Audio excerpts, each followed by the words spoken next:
Magandang araw po sa ating mga kababayan Pilipino. Muli ay nandito tayo sa may bahagi ng Korte Suprema ay talagang nagkakainitan na ho dito mga kababayan.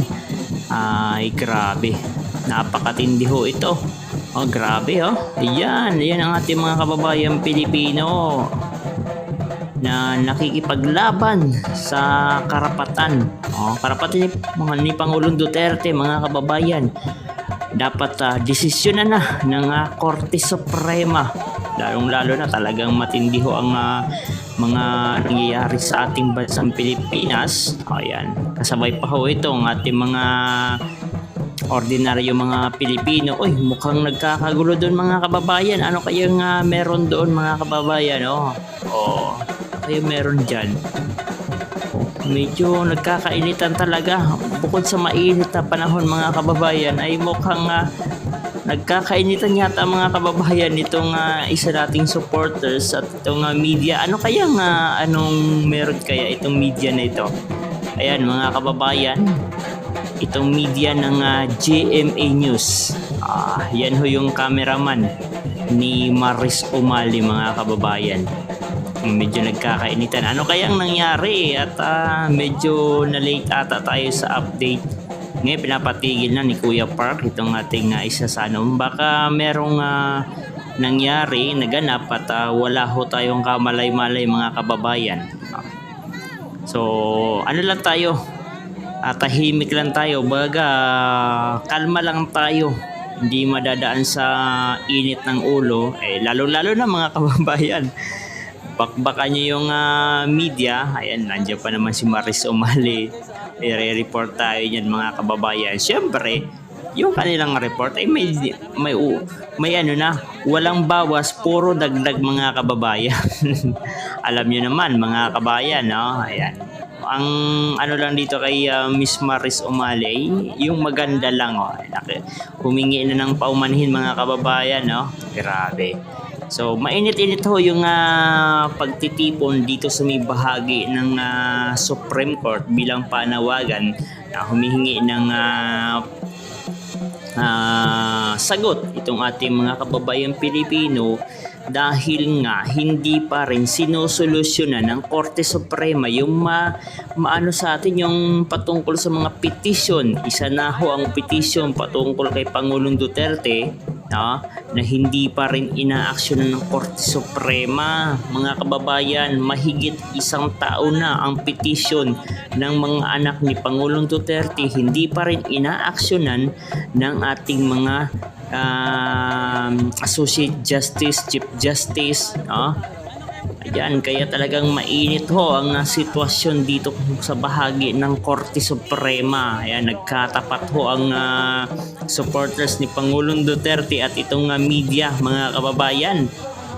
Ayan, medyo nag-uusap, kumalma na ho ang panahon mga kababayan. Pero mainit, kumalma yung yung init ng ulo ng mga tao, pero yung init patungkol ho dito sa mga usapin ang nangyayari ho sa ating bansang Pilipinas ay hindi ho tumitigil. Ang ating mga kababayang Pilipino ay hindi ho tumitigil hanggat hindi nakukuha ang tamang karapatan, lalong-lalo na mga kababayan ay talagang matindi ho ang nangyayari sa ating bansang Pilipinas. So, ano nga ba ang ginagawang hakbang ng gobyernong ito? Bakit patuloy ho na nagrarally ang ating mga kababayan Pilipino? So wala hong ginagawang hakbang. Ito pa kabayan, merong nagrarally sa bahagi ho ng Liwasang Bonifacio. Umaabot na ata ng 2 linggo mga kababayan. Mukhang papaabutin ho nila hanggang Mayo 1. Mayo 1, kumbaga Labor Day. Dahil nga ayaw ho tanggalin nila yung excise tax, ayaw tanggalin yung VAT pansamantala. Ito yung mga VAT, ito yung mga taxes mga kababayan na higit na nagpapahirap sa taong bayan. Pinipigilan ho ito ni Recto. Ayon kaya kamanggagawa party list na si Eli San Fernando, hinaharang at ayaw payagan kumbaga si Recto talaga. Actually, mga congressman parang pumapayag na ata yung iba lang, pero hindi lahat. ayaw pumayag ni Recto. Yan din ang sinabi ni Congressman Leandro Libiste. Actually mga kababayan, kung maganda lang ang pamumuno ng gobyerno ni Bongbong Marcos ay hindi ho magkakaganito ang ating bansang Pilipinas. Hindi magrarally ang mga ordinaryong mga Pilipino, mga private citizen, ay hindi ho yan lalabas at magrarally. First time in the Philippine history, mga private citizen naglalabasan ho sa kanilang mga tahanan upang makisa sa mga rally.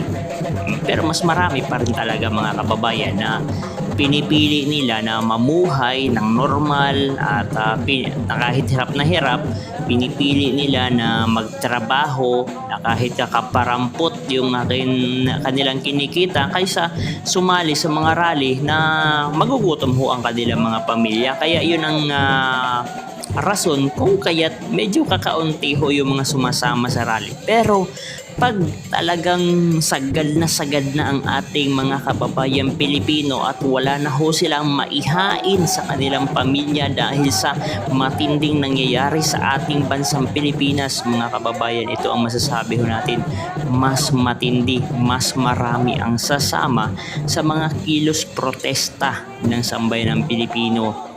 Malay ho natin nitong Mayo 1 ay mas matindi ho kasi itong mga labor sector ho ang makikisa sa Mayo 1. Mas matindi ho ito at sasabayan din ito ng iba't ibang mga militante, iba't ibang mga grupo at syempre tayo ay makikiisa rin dyan mga kababayan, no?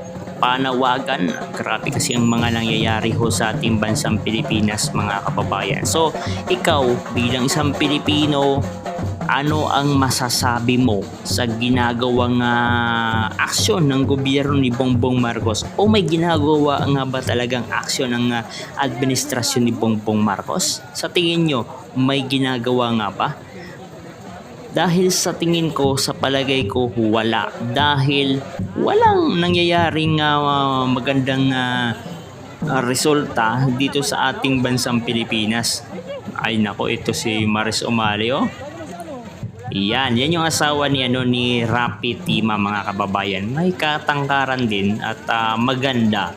Yun nga lang mga kababayan, ang pumipigil kasi sa mga balita ay yung producer, ang mismong company. Minsan gusto ho nilang ibalita ng maayos, maganda ang mga nangyayari ho sa ating bansang Pilipinas. Subalit mga kababayan, ayaw ho ng mga producer na magkaroon ng mga balita patungkol sa mga nangyayari sa ating bansang Pilipinas. Bagkus ang gusto lang nilang ipalabas ang ipapalabas. Kaya minsan may mga balita inaabot ng 2 araw bago maisa publiko makita ng taong bayan.